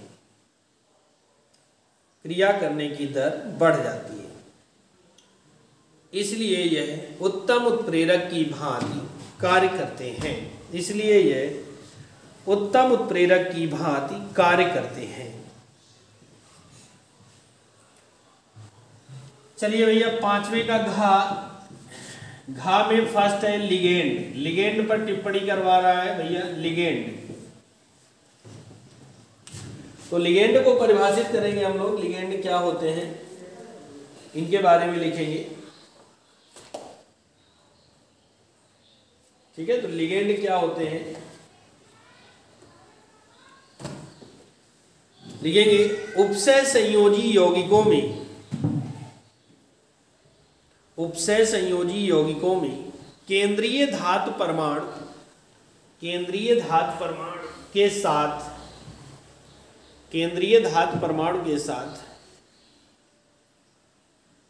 उपसय संयोजी बंध बनाने वाले समूह को लिगेंड कहते हैं। इसकी डिटेल में जाना है तो चैप्टर नंबर 9 प्लेलिस्ट में जाकर के चैप्टर नंबर 9 को डिटेल से पढ़ लीजिए, लिगेंड कहलाएगा, है ना। जैसे कि एग्जाम्पल में H2O लिख देना, NH3 लिख देना, ये सब क्या है, लिगेंड रहते हैं। इसी का जो दूसरा पार्ट है उसने कहा है संयोजकता आबंध सिद्धांत, वैलेंस बॉन्ड थ्योरी, ये पूछ रहा है। आबंध सिद्धांत VBT शॉर्ट में कहते हैं, वैलेंस बॉन्ड थ्योरी। इसके बारे में हम लोग जानेंगे। तो लिखिएगा इसमें हेडिंग डाल दी होगी, इसमें लिखो इस सिद्धांत के अनुसार, और नंबर 1 पॉइंट में लिखेंगे, थोड़ा सा बड़े पॉइंट होंगे लेकिन लिखना पड़ेगा, पूछा गया है तो देना पड़ेगा। ठीक है, लिगेंडों के प्रभाव में शुरू करें, एक बार फिर से बोल रहा हूं, लिगेंडों के प्रभाव में धातु परमाणु या आयन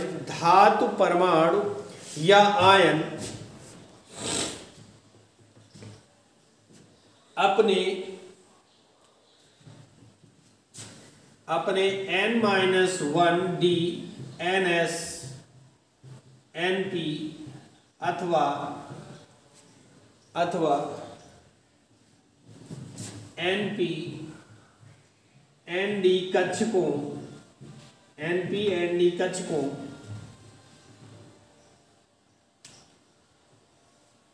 का उपयोग संकरण के लिए कर सकते हैं।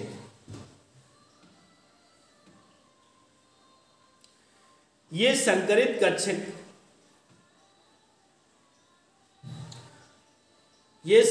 कक्षक यानी संकरण के बाद जो कक्षक मिलेगी, तो ये संकरित कक्षक उन लिगेंड कक्षकों के साथ अतिव्यापन करते हैं, जो अपना इलेक्ट्रॉन युग्म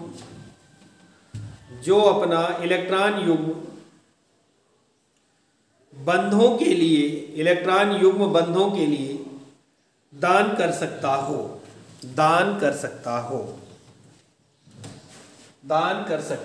ये पहला पॉइंट था। दूसरा पॉइंट लिखेंगे नंबर 2, केंद्रीय धातु के डी कक्षक में उपस्थित इलेक्ट्रॉन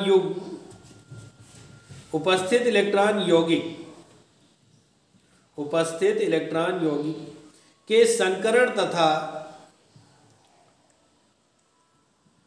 ज्यामितियों के अनुसार पुनः व्यवस्थित हो जाते हैं।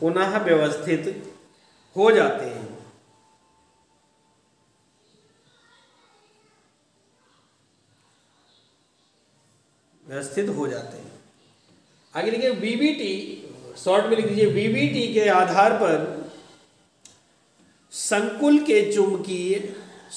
यौगिक के चुंबकीय व्यवहार से इसकी ज्यामितीय ज्ञात की जा सकती है। नंबर 3 थर्ड पॉइंट होगा, यदि संकुल के निर्माण में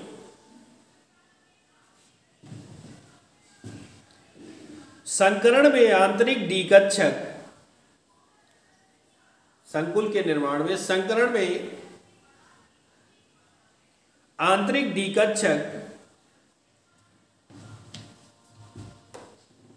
ब्रैकेट में लिख दें 3D प्रयुक्त होते हैं, तो संकुल आंतरिक कक्षक संकुल कहलाता है।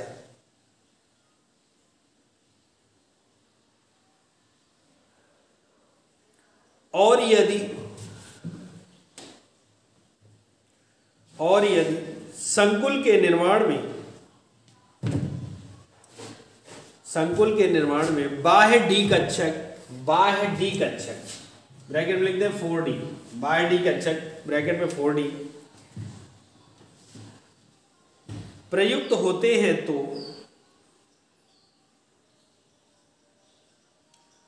तो संकुल बाह्य कक्षक संकुल कहलाता है। तो ये थी हमारी संयोजकता आबंध सिद्धांत, कंप्लीट हो गया। अब हम लोग चलेंगे क्वेश्चन नंबर 6वें की का पर।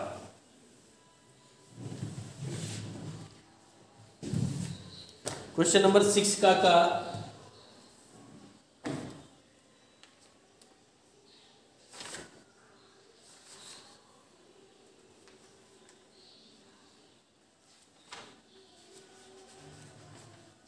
6वें की का पर चलेंगे। कह रहा है प्रयोगशाला में नाइट्रिक अम्ल के विरजन की विधि लिखिए। 6वें का प्रयोगशाला में HNO3 का निर्माण। प्रयोगशाला में HNO3 का निर्माण, ठीक है। तो इसको कैसे करेंगे आइए देखते हैं।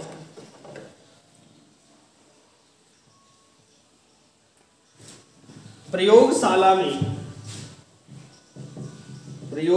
में सोडियम या पोटेशियम नाइट्रेट, सोडियम या पोटेशियम नाइट्रेट को सांद्र H2SO4 के साथ गर्म करने पर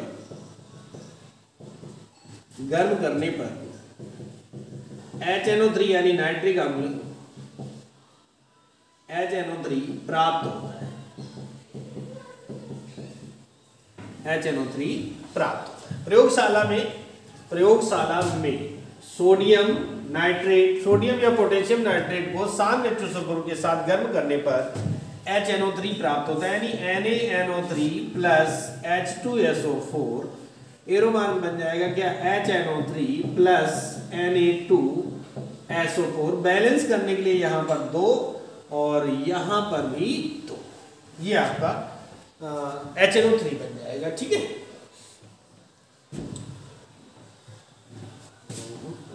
ये थोड़ा सा मिस्टेक है, ऐसा ना हो करके ये बनेगा सोडियम बाइसल्फेट बनेगा NaHSO4 ऐसा बनेगा और HNO3 हमें प्राप्त हो जाता है। इसके 2 प्रमुख गुण। अच्छा भाई, तो नाइट्रिक अम्ल जो हमारा होता है प्रमुख गुणों में क्या है कि ये आक्सीकारक और अपचायक दोनों का काम करता है। तो कोई भी 2 दे सकते हैं, है ना, कि चलो क्या दे देते हैं, एक क्षार से क्रिया दे दो। गुण हेडिंग डालेंगे, गुण नंबर 1 पर लिख दो क्षारों से क्रिया। ये खुद एक क्या है, अम्ल है, HNO3 अम्ल है। अगर इसकी हम क्षार से क्रिया कराएंगे तो लवण बनेगा, NaNO3 बन जाएगा प्लस H2O, लवण प्लस जल बनेगा। अगर हम HNO3 को मान लो कि H2SO4 के साथ क्रिया करवा दें, सॉरी ये तो दोनों अम्ल हो गए, CaOH का होल ट्वाइस, तो ये बन जाएगा CaNO3 का होल ट्वाइस, बैलेंस करने के लिए 2 और 2H2O बन जाएगा। अगर हम ऐसा करवाते हैं तो नंबर 2, यह सल्फर को सल्फेट में ऑक्सीकृत कर देता है। तो यहाँ लिखते हैं सल्फर से क्रिया। तो सल्फर के लिए क्या आ जाएगा, HNO3 6HNO3 plus S arrow mark बन जाएगा H2SO4 प्लस 6NO2 और बैलेंस करेंगे, बचा क्या होगा, ऑक्सीजन के 6 दिया 18 और 6 दूनी 12 4 16, 2 बच गए, 2 हाइड्रोजन 2H2, ये हो गए 2 गुण, ठीक है, ये हो गए हमारे 2 गुण हो गया, ठीक है भैया। और इसमें और भी कुछ पूछा है, एवं उपयोग लिखिए। तो उपयोग तो आपको जाने माने हैं, आपके पास मौजूद होंगे, और नहीं तो बताओ भैया मैं बोल देता हूँ। नंबर 1 प्रबल ऑक्सीकारक के रूप में, नंबर 2 अम्लराज बनाने में, नंबर 3 उर्वरक के निर्माण में, नंबर 4 विस्फोटक के निर्माण में, नंबर 5 सल्फ्यूरिक अम्ल के निर्माण में, नंबर 6 अभिकर्मक के रूप में, नंबर 7 रंग इत्र औषधियों के निर्माण में। तो 7 पॉइंट बहुत हो गए और ये आपका 5 नंबर कंप्लीट हो जाता है। अब हम 6वें की का अथवा पर चलेंगे, इसको साफ करेंगे और छठवें के का के अथवा पर चलते हैं। ठीक है, तो यहां पर हम क्या डालेंगे, अथवा। अथवा में कह रहा है निम्नलिखित को कारण सहित समझाइए। नंबर 1 पर कह रहा है O3 एक प्रबल आक्सीकारक की तरह कार्य करता है।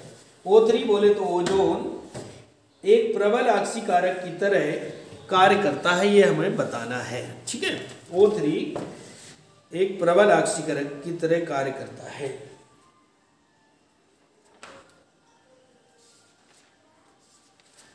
तो लिखिएगा, पहले का आंसर हो जाएगा, लिखो O3 एक प्रबल आक्सीकारक की तरह कार्य करता है। लिखिए O3 एक प्रबल आक्सीकारक की तरह कार्य करता है। जैसे एग्जाम्पल में नंबर 1 एग्जाम्पल में लिखिएगा ए नंबर में, यह सिल्वर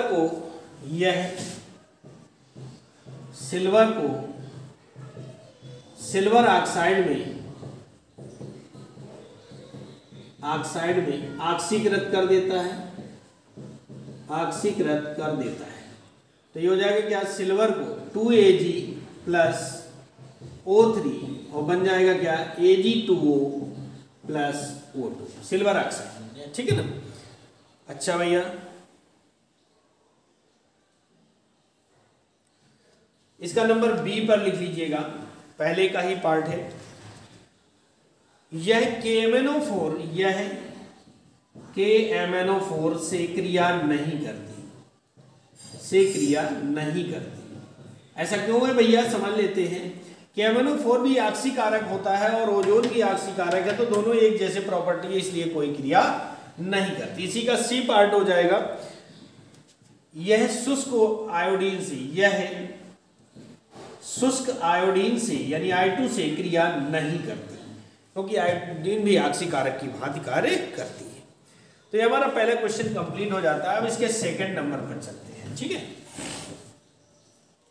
I2ICl अधिक क्रिया, I2 से ICl अधिक क्रियाशील है। कह रहा I2 से ICl अधिक क्रियाशील है। तो लिखिएगा ICl में उपस्थित ICl में उपस्थित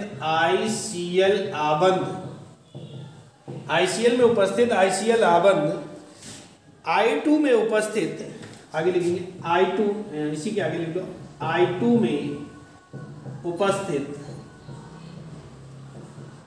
II बंध ICl में उपस्थित, ये ICl है भैया, है ना। ICl में उपस्थित ICl आबंध I2 में उपस्थित II आबंध की तुलना में दुर्बल होता है, की तुलना में दुर्बल होता है। अतः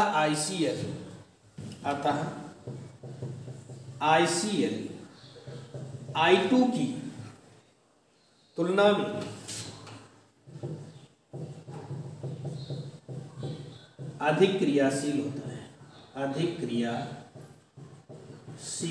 होता है। अब थर्ड, HF की तुलना में HCl एक प्रबल अम्ल है। HF की तुलना में HCl एक प्रबल अम्ल है। तो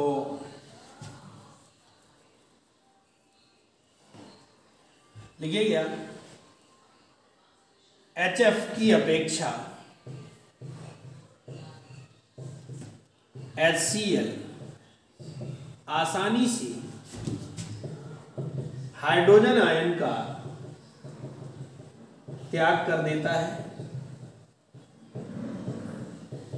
इसलिए हाइड्रोजन आयन का त्याग कर देता है, इसलिए यह HF से, इसलिए यह HF की अपेक्षा नहीं, इसलिए HF की अपेक्षा HCl अधिक क्रियाशील होता है।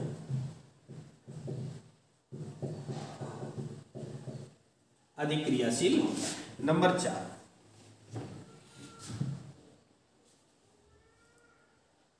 SbH3 की तुलना में BiH3 ज्यादा प्रबल अपचायक है। तो इसमें लिखेंगे वर्ग 15, लिखिएगा, मैं बोल रहा हूं, वर्ग 15 के तत्वों में बिस्मथ यानी Bi परमाणु का आकार, वर्ग 15 के तत्वों में Bi परमाणु का आकार सबसे बड़ा है।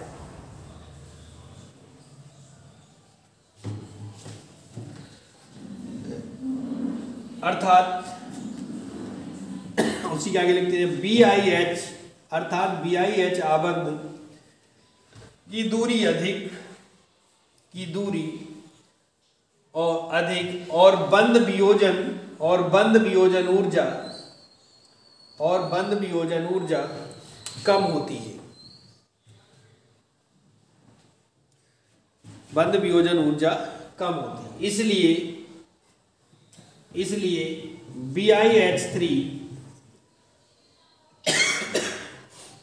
BiH3 वर्ग के अन्य हाइड्राइडों की तुलना में, BiH3 वर्ग के अन्य हाइड्राइडों की तुलना में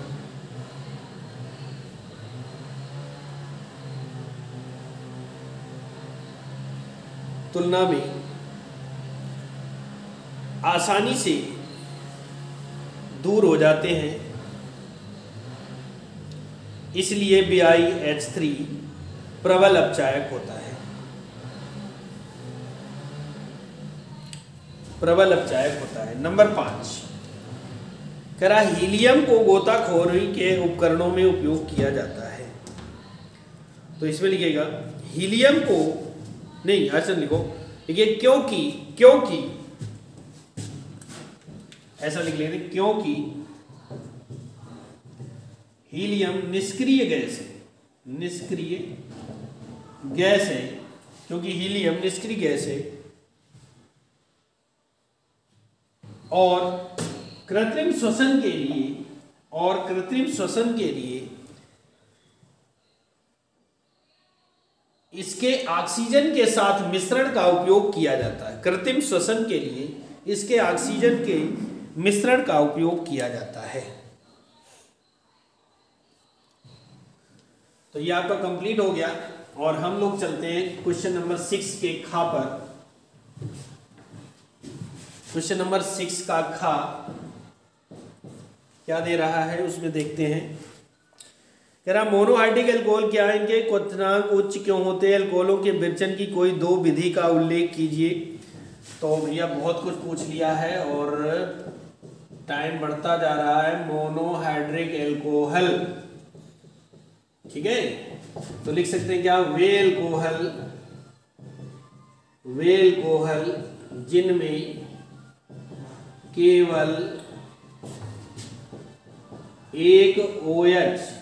केवल एक OH, समूह उपस्थित होता है, मोनोहाइड्रिक अल्कोहल कहलाते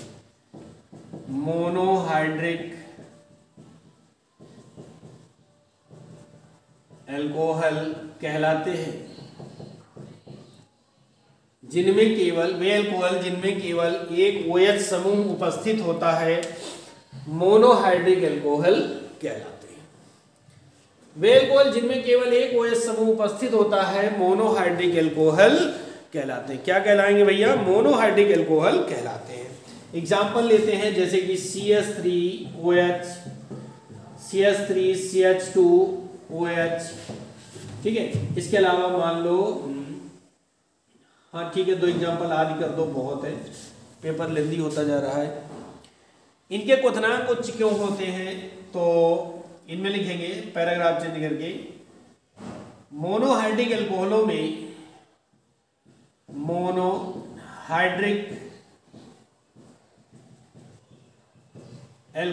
में सामान्यतः हाइड्रोजन बंध उपस्थित रहता है, जिसे तोड़ने के लिए अधिक ऊर्जा की आवश्यकता होती है, अधिक ऊर्जा की आवश्यकता होती है, इसलिए आवश्यकता होती है, इसलिए इनके क्वथनांक उच्च होते हैं, उच्च होते हैं। एल्कोहलों के विरचन की कोई दो विधियां लिखिए। एल्कोहलों का निर्माण नंबर 1 पर ले लीजिएगा हेलो एल्केन से, हेलो एल्केन से। अगर हम किसी हेलो एल्केन या एल्किल हैलाइड की क्रिया जलीय KOH, यहाँ पर लिख देंगे एक्वस सॉल्यूशन है, जलीय KOH सॉल्यूशन से क्रिया करवाते हैं तो एल्कोहल प्राप्त होता है प्लस HCl। फॉर एग्जांपल मान लो CH3Cl प्लस KOH ले लिया, सेम कंडीशन तो ये बन जाएगा CH3OH और प्लस HCl। ये पहली विधि हो गई। अब इसी में कह रहा है कि दो विधियां बतानी थी एल्कोहल के निर्माण की, तो दो विधियों को बताएंगे। पहली तो हमारी ये कंप्लीट हो गई, ठीक है। अब दूसरी विधि लेते हैं। ये एल्कोहल की बनाने की और दूसरी विधि कौन सी है?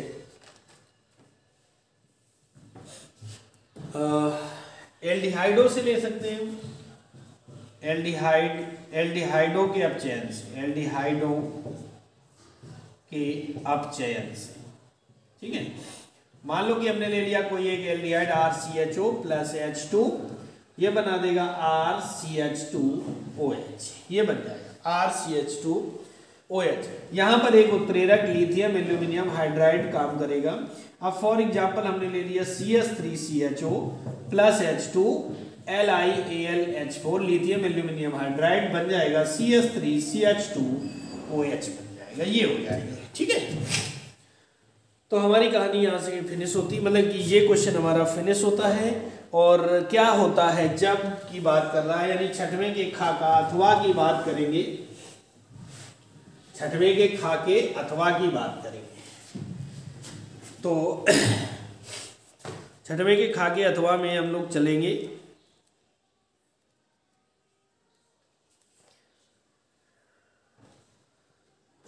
पहला कह रहा क्या होता है जब आइसोप्रोपिल अल्कोहल की वाष्प को 300 डिग्री सेंटीग्रेड पर गर्म कॉपर पर प्रवाहित करते हैं। तो आइसोप्रोपिल अल्कोहल एक द्वितीयक अल्कोहल का एग्जाम्पल होता है। इसका द्वितीयक अल्कोहल ये पहला हो गया। इसको गर्म कॉपर पर 300 डिग्री सेंटीग्रेड पर गर्म करते हैं, कॉपर के साथ, है ना।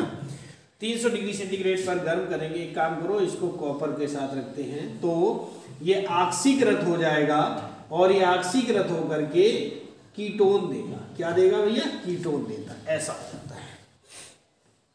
बैलेंस से अगर करना चाहें तो हमारा प्लस H2 हो जाएगा, ठीक है। इसी का दूसरा पार्ट क्या है?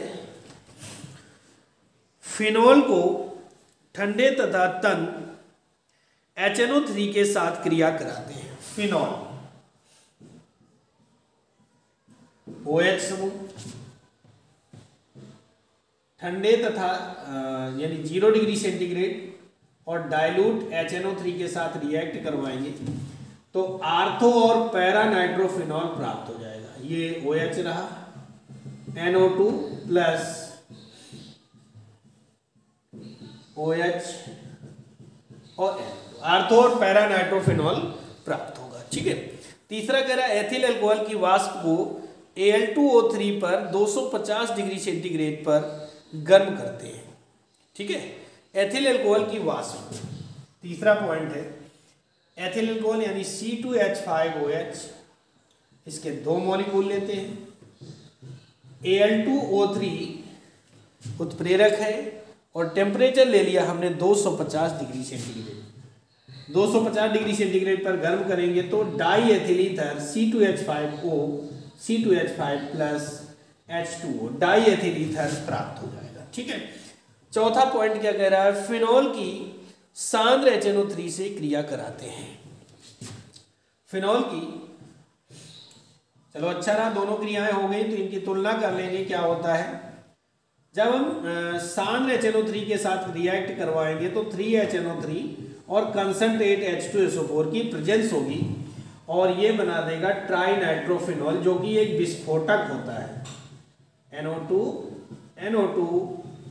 NO2 और प्लस 3H2O, इसका नाम हो जाएगा TNP, ट्राई नाइट्रोफिनॉल। अगर ठंडे और तनु के साथ कराएंगे तो आर्थो और पैरा पोजीशन पर नाइट्रो समूह आएगा, और अगर गर्म के साथ सांद के साथ कराएंगे तो ट्राई नाइट्रोफिनॉल मिलेगा।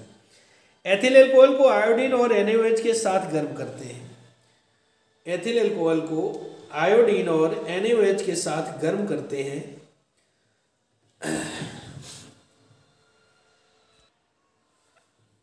एथिल अल्कोहल को आयोडीन और NaOH के मिश्रण के साथ अगर गर्म करेंगे तो ये ऑक्सीकृत होकर के एसेटल्डिहाइड बनाएगा, ठीक है ना।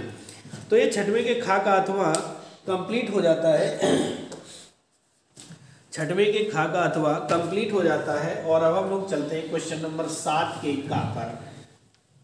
अभी हमारे 4 लॉन्ग बाकी हैं, है ना, 4 लॉन्ग बाकी। क्वेश्चन नंबर 4 मिल गया, 7 का। 7वें के का पर क्या कह रहा है भैया? कह रहा है नाभिक रागी प्रतिस्थापन अभिक्रिया क्या है। तो इसमें हमें एसएन अभिक्रियाएं लिखना है, और ये आपके पास नोट्स होंगे। आपके नोट में चैप्टर नंबर 10 पर मिलेंगी, चैप्टर नंबर 10 पर ये मिल जाएंगे। और अगर आपको नहीं मिलती हैं तो 9412653889 पर आप हमें कॉल कर मैसेज कर दीजिए, व्हाट्सअप कर दीजिएगा, और अपना क्वेश्चन की फ़ोटो खींचकर अपना नाम और डिस्ट्रिक्ट नेम ना भूलें, ये डाल दें, आपको आंसर भेज दिया जाएगा।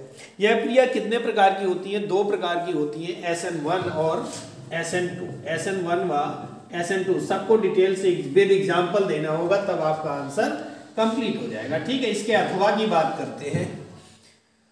7वें के का अथवा है कि कैसे प्राप्त करोगे, कैसे प्राप्त करोगे। नंबर 1 पर है 1 ब्यूटीन से 2 ब्रोमोब्यूटीन, 1 ब्यूटीन से 2 ब्रोमोब्यूटीन।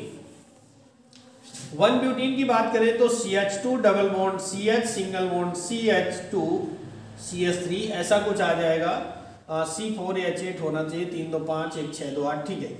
ये 1 ब्यूटीन है। क्या है? 1 ब्यूटीन से हमें बनाना है 2 ब्रोमोब्यूटेन। तो इसको हम HBr से रिएक्ट करवा दें, मार्कोनी-काफ का नियम लगेगा और अभिकर्मक का ऋणात्मक भाग वहां जुड़ेगा जहां हाइड्रोजन सबसे कम होगी, और ये हाइड्रोजन यहां जुड़ जाएगा। तो CH3CH और Br यहां पर जुड़ा CH2 CH3, ये बन गया 2 ब्रोमोब्यूटेन, ठीक है। नंबर 2 पर कह रहा है बेंजिल क्लोराइड से बेंजिल एल्कोहल। बेंजिल क्लोराइड से नंबर 2 है C6H5CH2Cl, ये बेंजिल क्लोराइड हो गया। इसकी जलीय KOH से एक्वस सोल्यूशन कर दें, क्रिया कराएंगे तो ये बन जाएगा C6H5CH2OH प्लस KCl, ये बेंजिल एल्कोहल हो जाएगा, ठीक है। इसी का थर्ड पार्ट है मेथिल ब्रोमाइड से मेथिल साइनाइड। मेथिल ब्रोमाइड यानी कि CH3Br की क्रिया अगर हम KCN से करा दें पोटेशियम साइनाइड से, तो इतना भाग निकल जाएगा, ये हो जाएगा CH3CN प्लस KBr, है ना, ये हो जाएगा। और इसका चौथा पार्ट है, चौथे में क्या पूछा है कि एथिल क्लोराइड से एथेनॉल। एथिल क्लोराइड माने कि CH3CH2Cl से एथेनॉल बनाना है, तो इसकी क्रिया जलीय KOH एक्वस सोल्यूशन KOH से करा दीजिए, इतना भाग निकल जाएगा, बन जाएगा CH3CH2OH प्लस KCl हो जाएगा। नंबर 5 की बात करते हैं, मेथिल आयोडाइड से ethane. Methyl iodide CH3I plus Na plus ICH3 ऐसा होगा, तो ऐसे रिएक्ट कराएंगे, यहाँ 2 कर देंगे, ये बन जाएगा हाइड्रोकार्बन CH3CH3 प्लस 2NaI, ये बन जाएगा, ठीक है। तो 7वें के का अथवा यहाँ से कंप्लीट हो जाता है। अब हम लोग आगे बढ़ेंगे। 7वें के का और उसका अथवा फिनिश हो जाता है। आगे हम लोग चलने वाले हैं कहाँ पर? 7वें के खा पर। ठीक है, बहुत ही जल्द हम लोग इसको फिनिश कर लेंगे और अपना टारगेट कंप्लीट कर लेंगे। 7वें का खा बिल्कुल टारगेट के करीब है हम लोग। कह रहा प्रयोगशाला में फॉर्मेल्डिहाइड बनाने की विधि रासायनिक समीकरण सहित दीजिए। क्या होता है जब फॉर्मेल्डिहाइड को कास्टिक सोडा के साथ गर्म किया जाता है। ठीक है, तो भैया प्रयोगशाला में फॉर्मेल्डिहाइड, तो कैसे लिखने का तरीका भी, चलो अच्छा क्वेश्चन आ गया। हम हेडिंग डालेंगे फॉर्मेल्डिहाइड, सेंटर पर डालेंगे। आपको मैं कॉपी लिखने का तरीका भी बता दूं, फॉर्मेल्डिहाइड डाल दिया। अणुसूत्र डालेंगे, अणुसूत्र HCHO होता है और यहीं पर अणुभार लिखेंगे, अणुभार यहीं पर लिखेंगे। तो अणुभार इसका 30 होता है और संरचना सूत्र इस साइड लिखेंगे। ठीक है, संरचना सूत्र इस साइड लिखेंगे, H single bond C double bond O single bond H, ये इसका संरचना सूत्र होता है। अब उसने प्रयोगशाला विधि डाला है तो हेडिंग डाल देंगे प्रयोगशाला विधि। ठीक है, प्रयोगशाला विधि ऐसा करेंगे, इतना सब दे देंगे तो आपका अच्छा हो जाएगा और जांचने वाला नंबर अपने आप देके जाएगा। तो लिखिएगा इसमें कि प्रयोगशाला में मेथिल एल्कोहल को प्लेटिनम व एस्बेस्टॉस उत्प्रेरक की उपस्थिति में 240 से 250 डिग्री सेंटीग्रेड पर ऑक्सीकृत करने पर फॉर्मेल्डिहाइड प्राप्त होता है। ऑक्सीकृत करने पर फॉर्मेल्डिहाइड प्राप्त होता है। मेथिल एल्कोहल को प्लेटिनम और एस्बेस्टॉस उत्प्रेरक की उपस्थिति में 240 से 250 डिग्री सेंटीग्रेड पर ऑक्सीकृत करने पर फॉर्मेल्डिहाइड प्राप्त होता है, HCHO प्लस H2। ये फॉर्मेल्डिहाइड मिल गया भैया। ठीक है, क्या मिल गया? फॉर्मेल्डिहाइड। अब जब ऑक्सीकृत करेंगे तो एक ऑक्सीजन का अणु तो हमें लेना ही होगा। ठीक है, ये बन जाएगा हमारा फॉर्मेल्डिहाइड। अब हेडिंग डालेंगे क्रिया विधि। क्या डालेंगे? क्रिया विधि। तो क्रिया विधि में डायग्राम इसका जो देना है, डायग्राम यानी चित्र जो देना है वो आपकी बुक में या मॉडल पेपर पर मौजूद है। और लिखेंगे क्या, वो मैं आपको बोल रहा हूं। तो लिखिएगा एक गोल पेंदी के आसवन फ्लास्क में मेथिल एल्कोहल लेकर फ्लास्क का संबंध दहन नलिका से कर देते हैं। फ्लास्क का संबंध दहन नलिका से कर देते हैं। दहन नलिका में प्लेटिनम या एस्बेस्टॉस का स्तर की जाली लगी होती है, जिसका ताप 240 से 250 डिग्री सेंटीग्रेड होता है। दहन नलिका का संबंध ग्राही से कर देते हैं।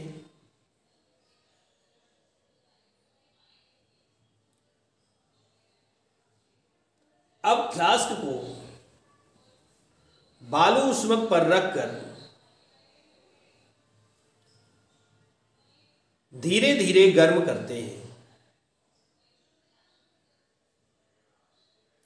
जिससे मेथिल एल्कोहल की वाष्प बनती है।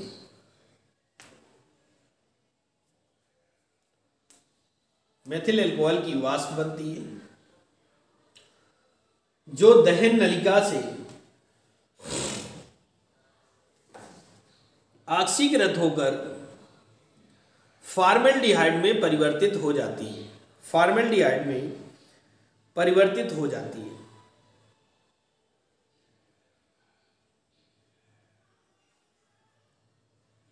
जिसे जल से भरे ग्राही में एकत्र कर लेते हैं।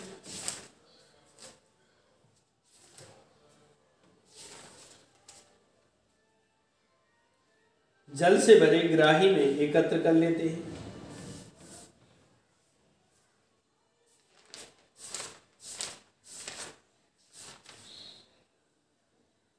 इसमें 40% फॉर्मेल्डिहाइड होती है। 40% फॉर्मेल्डिहाइड होती है। यह विलयन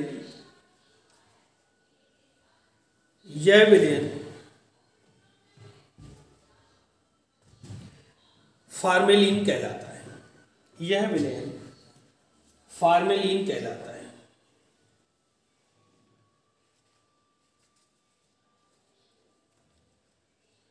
फार्मेलिन कहलाता है। ये तो हो गई हमारी बनाने की विधि, ठीक है ना। क्या हो गई भैया?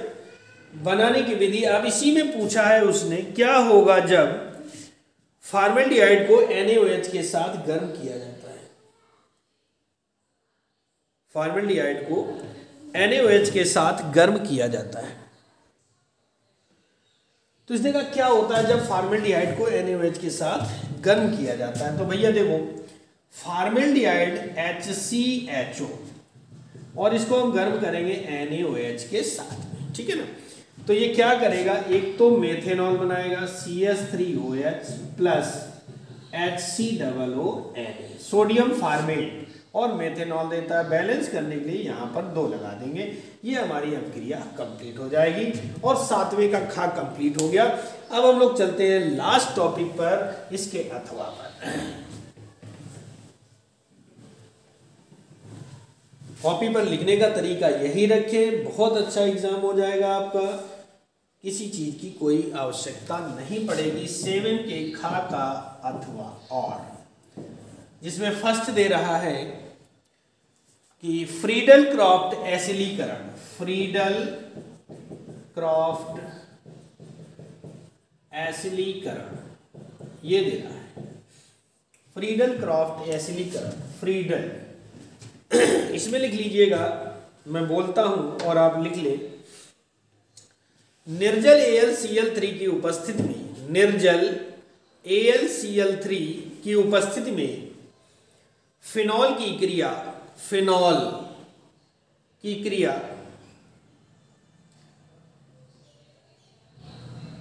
फिनॉल की क्रिया एल्किल हैलाइड से कराने पर,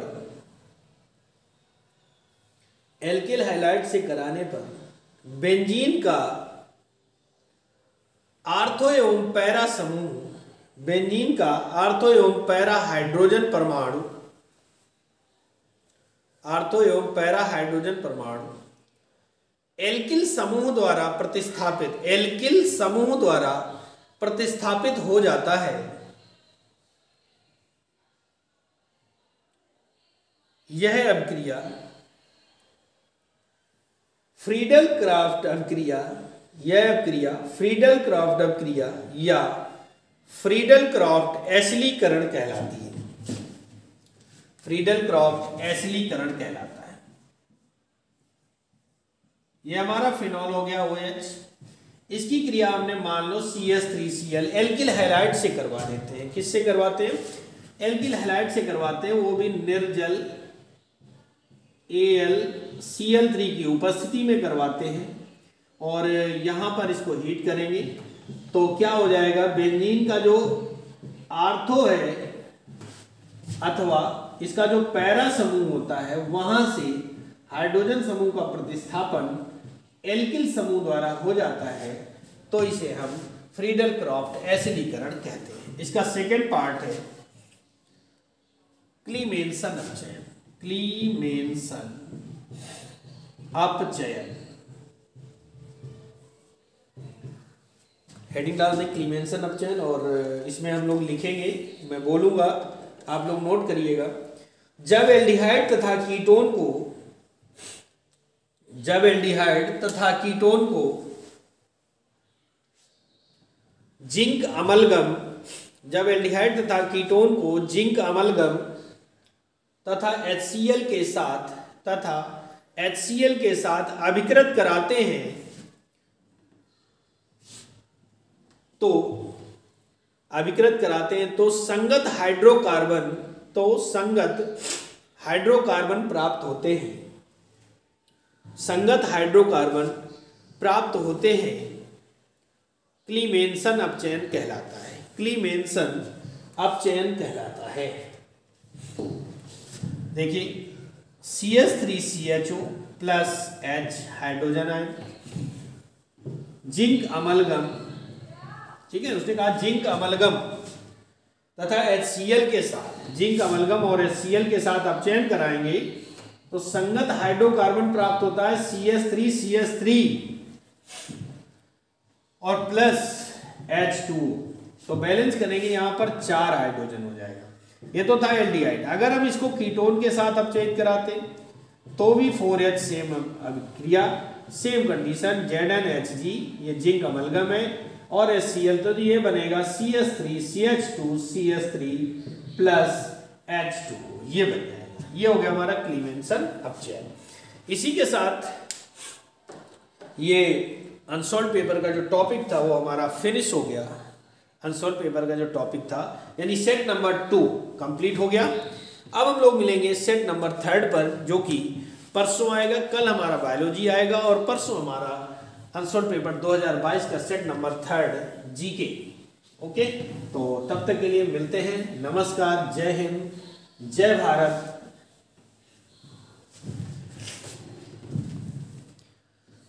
जय हिंद, जय भारत। Thank you.